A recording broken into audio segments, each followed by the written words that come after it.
Part 1, The Illusion of Instant Success. When you see someone at the top, an athlete, an entrepreneur, an artist, it looks like they appeared overnight. But what you don't see are the years spent in silence, grinding when no one was watching. The world celebrates the performance, but it forgets the rehearsal. True winners know, the real transformation happens in the dark phase, not in the spotlight. Part 2, Why Silence is Power. In the early stage, your dreams are fragile.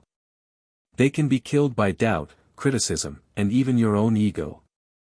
When you work in silence, you protect your vision from outside noise.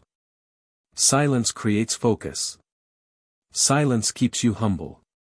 Silence lets the work grow strong enough to speak for itself.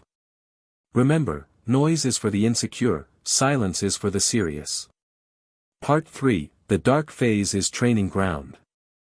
Think of the seed underground, it's invisible, yet growing roots. The dark phase of your journey is exactly that, hidden growth. It's the hours of practice before anyone knows your name. It's the failures you learn from without announcing to the world. It's the skills you sharpen in the shadows so that one day, when the light hits, you are ready. The dark phase is not punishment, it's preparation. Part 4, Resist the Temptation to Show Off. We live in a world where everyone wants to post progress, share every move, and seek validation. But the Stoic mindset says, don't waste energy on showing, invest it in becoming. Every time you talk about what you're going to do, you borrow pride from the future. Every time you keep it quiet, you build real momentum. When it's time, your results will announce you louder than any words ever could. Part 5, How to Master the Dark Phase. Here's how winners protect and master their silent grind. Detach from applause. Don't seek validation early. Let progress be private. Build routines. Discipline is forged in repetition, not in hype. Document, don't broadcast. Keep track of your growth for yourself, not for likes. Stay invisible until you're undeniable. Work until your results cannot be ignored. This is how you build foundations too strong to collapse. Part 6, The Moment of Emergence. When the time comes, when the skills are sharpened, when the mindset is armored, then you step into the light. And when you do, people will call you an overnight success. But you will know, the victory was earned in silence, in those countless dark hours. That's the paradox, the less you show early, the more powerful your arrival becomes. Closing, shine later. So if you feel unseen right now, good. That's where winners are forged. Embrace the silence. Master the dark phase. Protect your dreams until they are too strong to be broken. Because winners don't rush for recognition. They let their results do the talking. Build in silence. Shine later. High voltage funny. Do you want me to also craft a high-impact hook, 20 to 30 seconds, for this one that you can use at the start of your YouTube video to instantly grab attention? You said. The Power of Apatheia, Inner Tranquility in Action. Deep dive into Stoic inner peace. How to cultivate it. Give me 6 minutes content. ChatGPT said.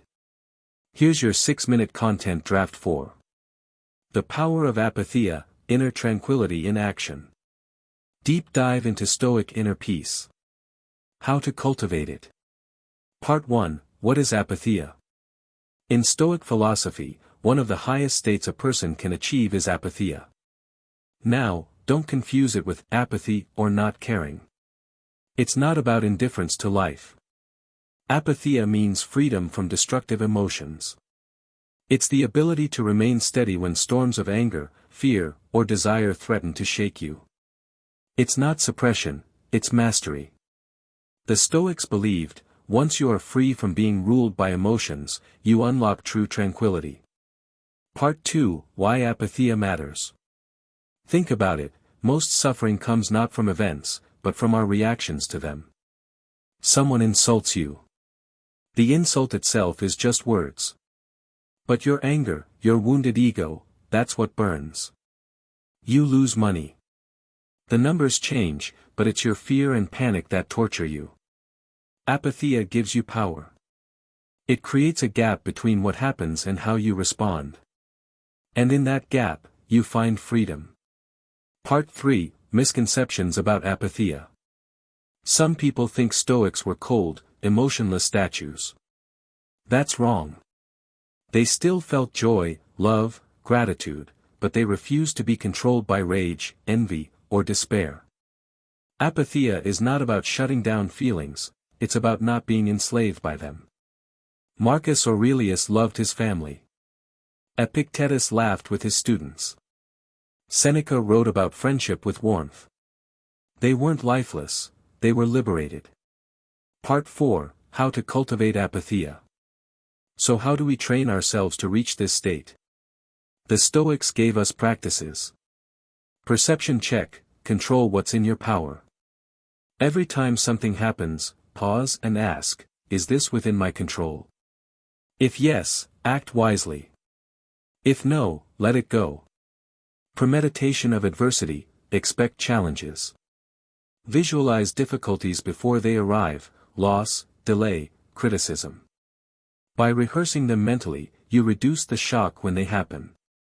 Discipline of desire, want less, live more. Most emotional turmoil comes from craving what isn't necessary. Train yourself to desire only what's essential. The pause, respond, don't react. When anger rises, don't fight it, don't feed it, pause, breathe, let it pass. Self-mastery is the art of the pause. Part 5, Apatheia in action. Imagine a leader facing betrayal. Instead of lashing out, they act calmly, thinking long-term. Imagine an athlete losing a championship. Instead of sulking, they train harder. Imagine yourself stuck in traffic. Instead of complaining, you use the time to reflect or learn. That's apatheia, not retreating from life, but moving through it with balance, unshaken by turbulence. Part 6, The Reward of Apatheia. When you cultivate apatheia, you stop being a puppet of circumstance. Your peace no longer depends on people, weather, money, or praise. You carry a stillness inside you that nothing can touch.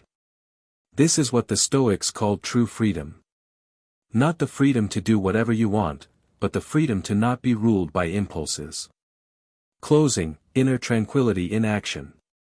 So remember this, apatheia is not a distant ideal. It's a daily practice.